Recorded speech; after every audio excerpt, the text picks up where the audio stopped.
자, 그럼 오늘도 시작하겠습니다. 오늘은 152쪽 3번 최후의 만찬부터 시작하도록 하겠습니다.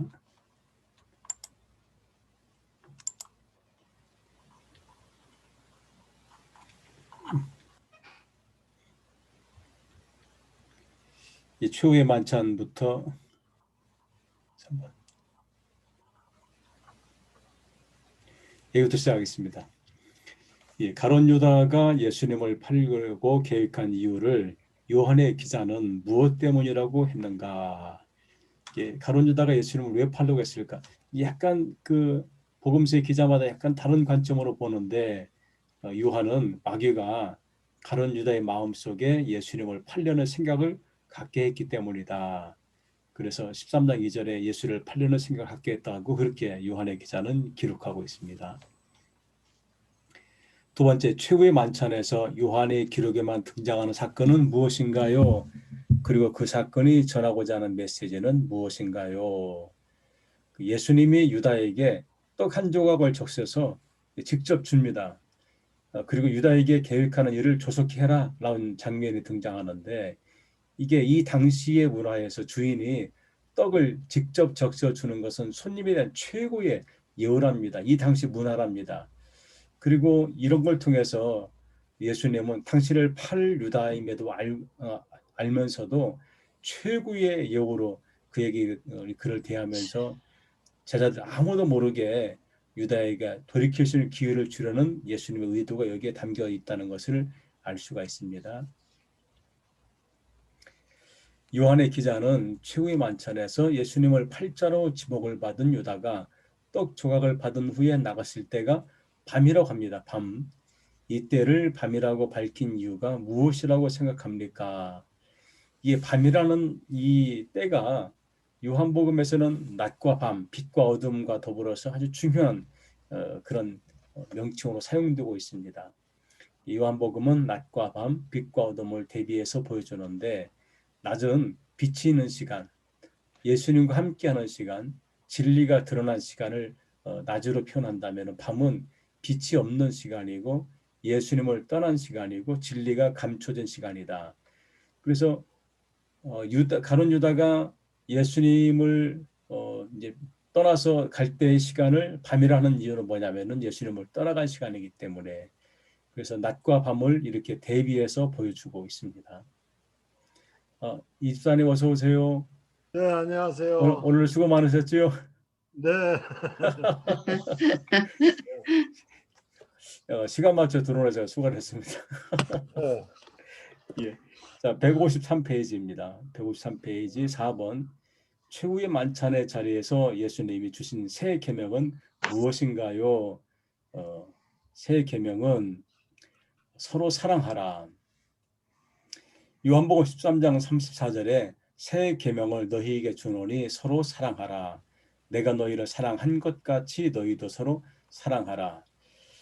제가 이제 이번 주 주일날에 설교하는 내용 가운데 십계명의 내용이 있습니다. 우리가 알고 있는 지금 십계명의 내용이 약간의 출애굽기하고 출애굽기 전반하고 후반하고 약간 달라지는 그런 내용들이 있습니다. 그런데 이 출애굽기는 뭐냐면은 율법입니다. 율법. 그러니까 10계명 10가지를 지켜야 될 계명인데 여기에는 사랑이라는 말은 없습니다. 그것을 반드시 지켜야만 하는 그런 입장인데 예수님은 그 10계명이 아닌 새로운 계명을 우리에게 주겠다. 그 새로운 계명은 사랑하라. 이 사랑하라는 말을 제가 이제 원어 성경을 한번 찾아봤더니 첫 번째 사랑은 에가페사, 이게 현재 완료형입니다. 그러니까 예수님이 너희를 제자들을 이미 사랑한 것 같이 너희도 사랑해라. 두 번째 서로 사랑해라. 아가파텐, 이게 현재형입니다. 지금 사랑해라.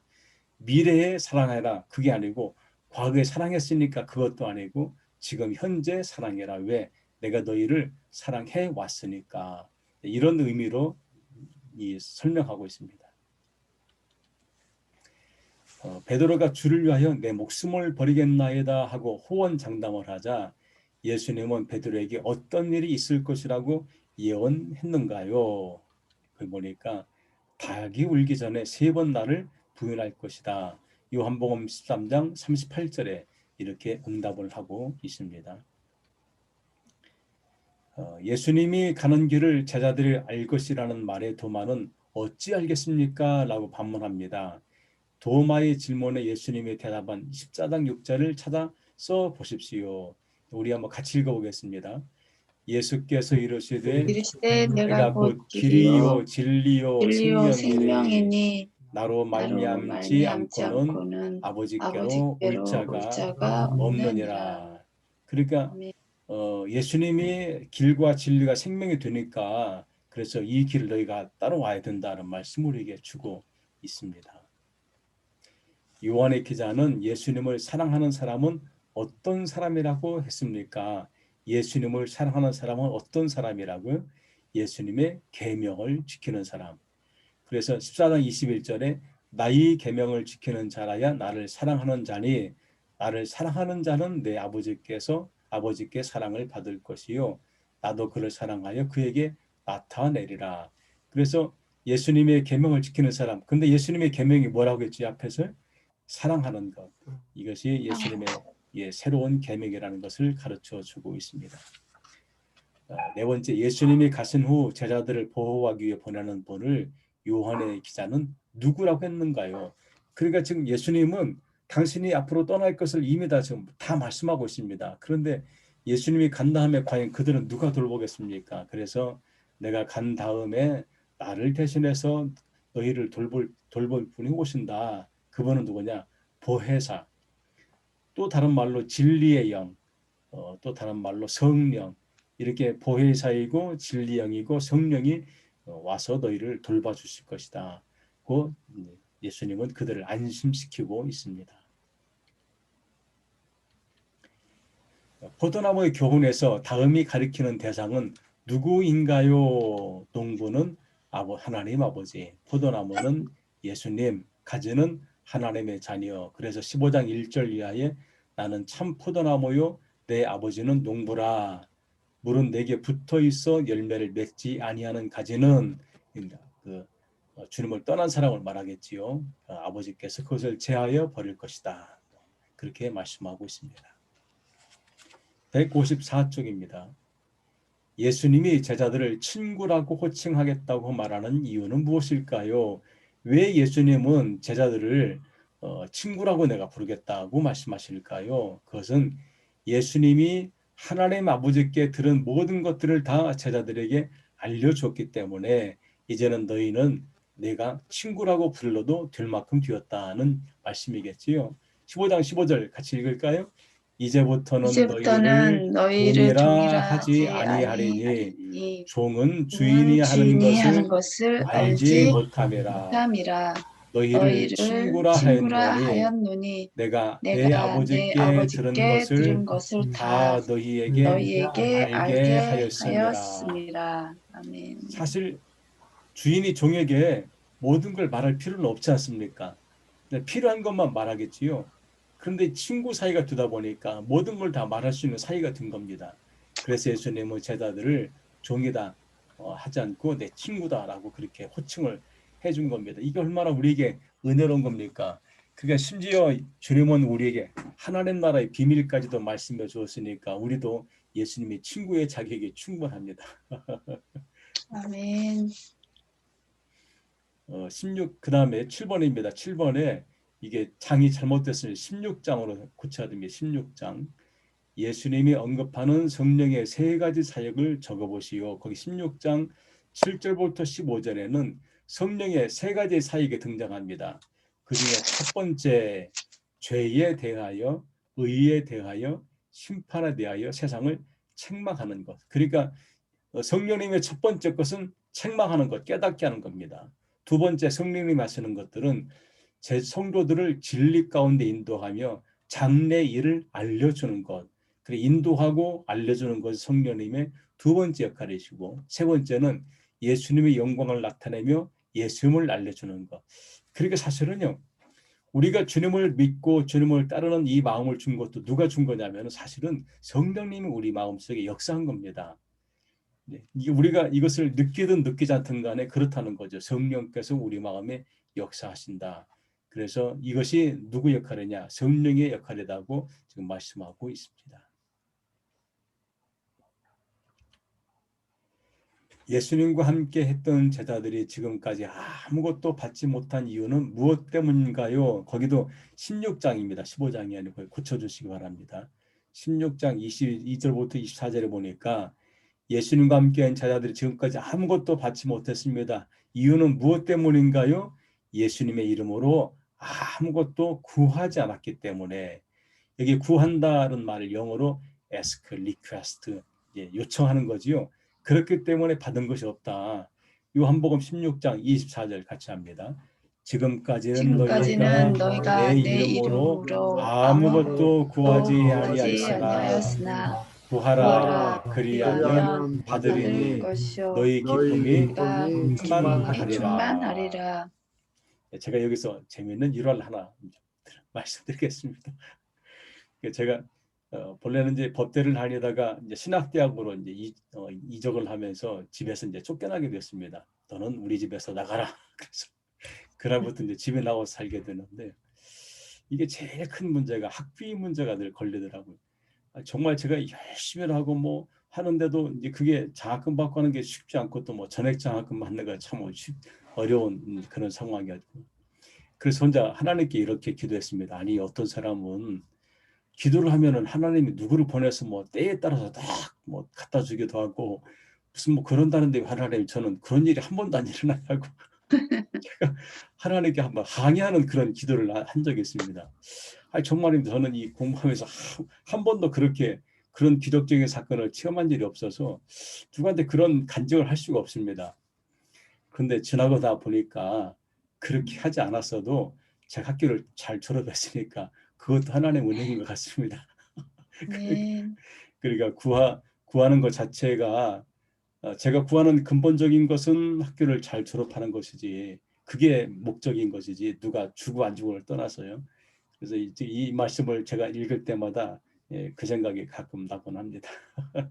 어쨌든 간에 예수님의 제자들에게 지금까지 받지 않은 것은 너희가 내 이름으로 구하자, 즉 기도하지 않았기 때문이다. 이 말의 의미는 무엇일까요?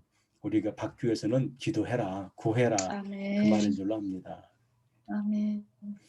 아홉 번째, 앞으로 제자들이 환난과 어려움을 당하더라도 평안을 누리거나 담대할 수 있는 이유가 무엇 때문일까요? 여기도 16장으로 고쳐주시기 바랍니다. 왜 이런 오타가 나는지 저도 잘 모르겠습니다. 그것은 예수님이 세상을 이기었기 때문이다. 이 지금 예수님이 세상을 이겼기 때문이다 하는 이 이겼다는 단어가 현재 완료형입니다. 그러니까 지금까지 예수님 우리를 위해서 계속 싸워서 이제는 완전히 끝작을 낸 거지요. 우리 세상을 단대히 이길 수 있는 힘을 이제 우리에게 주신 겁니다. 그래서 요한복음 16장 33절에 너희가 환난을 당하나 담대하라. 내가 세상을 이겼노라. 그러니까 우리가 믿는 예수님이 세상을 이겼으니까 우리가 그분을 믿으니까 우리도 세상을 이길 수 있는 힘이 있다고 말씀하고 있습니다. 우리는 늘 강하고 담대하게 세상을 이겨야지 세상 앞에서 비굴하게 쓰러져서는 안 될 그런 위대한 사람인 것을 분명히 말씀하고 있습니다.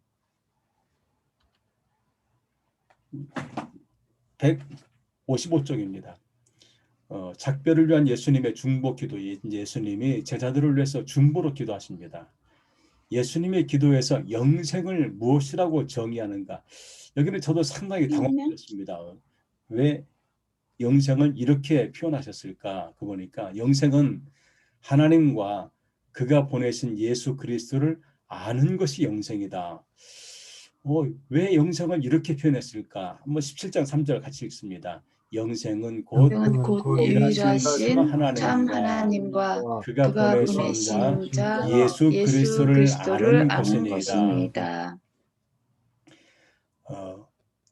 결과론적이 될지 모르지만은 우리가 영원한 생명을 얻으려면은 누구를 알아야 되냐면은 예수 그리스도를 알아야 되는 것이 아닙니까? 아마 그런 맥락에서 예수님이 영생은 하나님 나라에서 영원히 사는 것보다는 먼저 나를 아는 것이 먼저 필요한 것이다.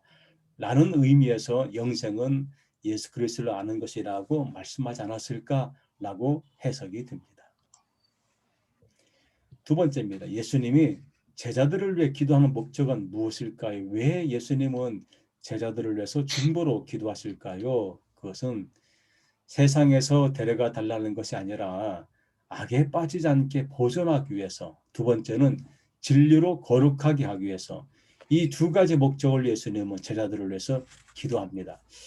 저는 이 예수님의 기도, 즉 제자들을 앞으로 고난과 핍박 또는 박해, 순교까지 당해야 되는 제자들을 위해서 이렇게 기도하는 예수님의 그 마음을 저는 조금은 이해할 것 같습니다. 왜냐하면은 이 제자들은 앞으로 가는 삶의 길이 고난과 고통의 길, 십자가의 길, 좁은 길입니다. 그렇다면은 이 길을 가면서 이들이 악에 빠지지 않도록 해달라고, 지켜달라고 하는 기도가 예수님의 마지막 제자들을 사랑하는 그 안타까운 마음의 기도이지 않을까. 그래서 또 예수님은 진리로 거룩하게 해달라고 이 두 가지를 위해서 제자들을 위해 기도하고 있습니다.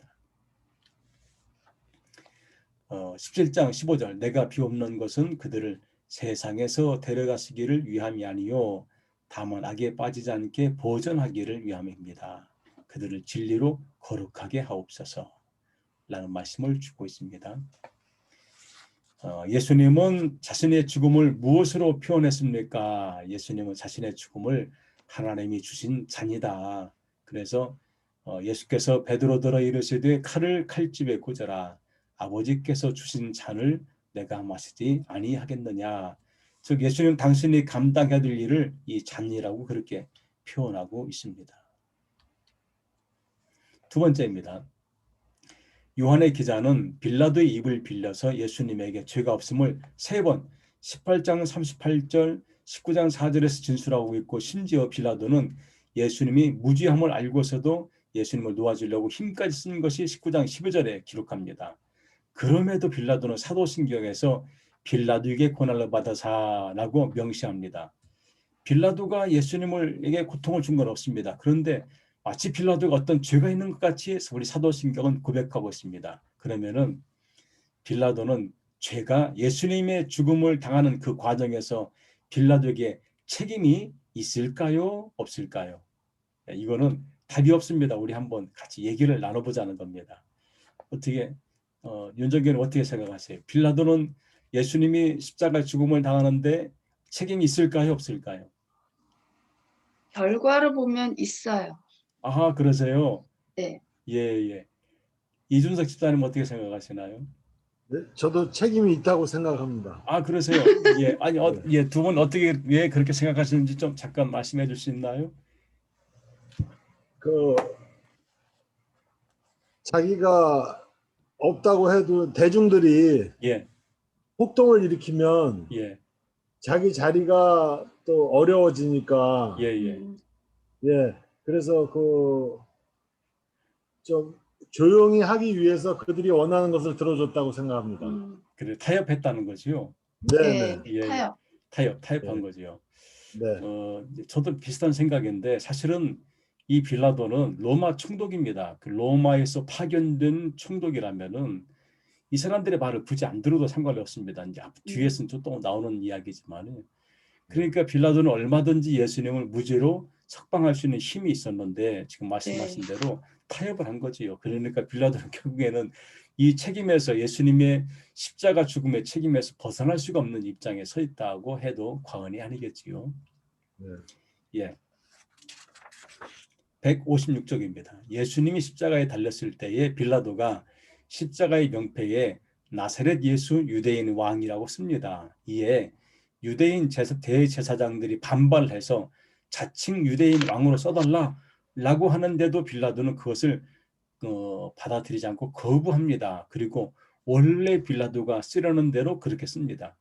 빌라도가 거부한 이유는 무엇 때문일까요? 어떻게 생각해요? 빌라도는 왜 그리고 사실은 빌라도는 지금 이미 타협을 했습니다. 그러면 그냥 양보해도 되는데 왜 빌라도는 이것을 거부했을까? 이게 이 요한 기자의 어떤 의도가 여기에 담겨져 있습니다. 빌라도는 식민지 유대인의 총독이기 때문에 굳이 그들의 말을 들을 필요가 없었습니다. 그런데 사실은 더 중요한 거는 요한은 빌라도의 입을 빌려서 예수님이 이렇게 왕으로 오신 구세주임을 이렇게 간접적으로 좀 선언하고 있습니다. 이런 효과가 이 안에 담겨져 있다는 겁니다. 예수님이 십자가 위에서 죽은 후에 예수님과 함께 십자가에 달려 죽은 사람의 다리는 꺾었습니다. 그런데 예수님의 다리는 꺾지 않았습니다. 그 이유를 요한의 기자는 무엇이라고 했는가요? 요한은 군인들은 이미 죽은 것으로 보았기 때문에 그래서 예수님의 다리를 꺾지 않았습니다. 그런데 이게 출애굽기 12장 46절 그 뼈가 하나도 꺾이지 아니하리라는 이 성경을 응하게 하려고 했다고 요한의 기자는 우리에게 들려줍니다. 그러니까 참 이 요한의 기자는 아주 교묘하게 어떤 의도를 갖고서 구약의 예언이 예수님께 다 이루어졌다는 것을 우리에게 보여주고 있는 이 연결고리를 우리에게 잘 보여주고 있습니다. 이런 의도가 여기에 담겨져 있습니다.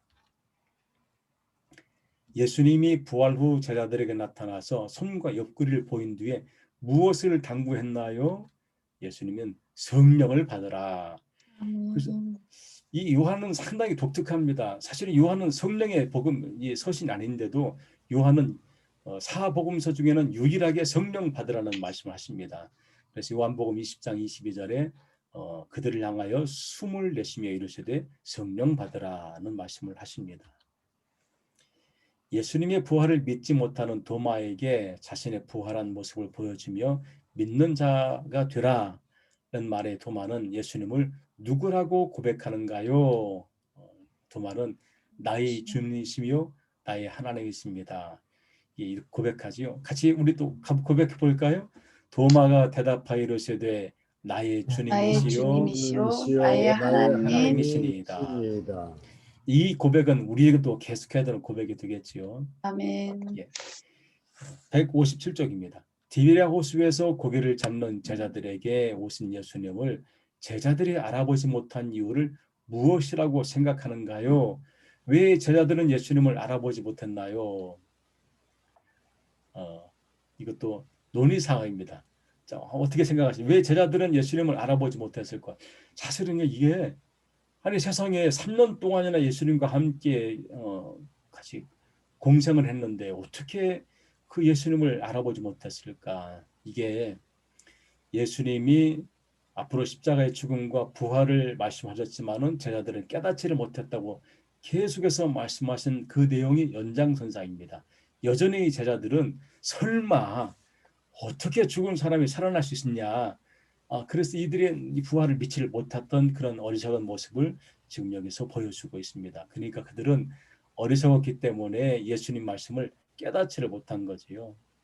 그런데 제자들은 그리고 예수님 십자가 죽음 후에 부활하실 것을 언급했지만은 제자들의 관심사는 다른 곳에 있었기 때문에 그래서 이해를 못했지요. 디베랴 호수에서 제자들을 만나 식사를 한 후 예수님이 베드로에게 무엇을 당부했나요? 예수님이 세 번 당부하셨죠. 내 양을 먹이라, 내 양을 치라, 내 양을 먹이라. 이 세 가지 당부하십니다.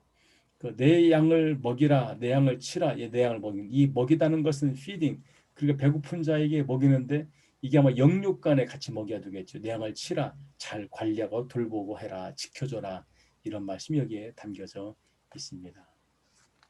예, 오늘은 여기까지 하겠습니다. 늦은 시간까지 이렇게 함께해서 감사하고 오늘 하루 동안 또 감사합니다. 열심히 감사합니다. 수고하셨습니다. 오늘 편안한 밤 되세요. 감사합니다. 감사합니다. 네, 감사합니다. 정견님 감사합니다. 이성경 감사합니다, 감사합니다. 사모님. 이순석 시사님 오늘 수고 많으셨습니다. 윤정견님도 오늘 수고 많으셨습니다. 감사합니다.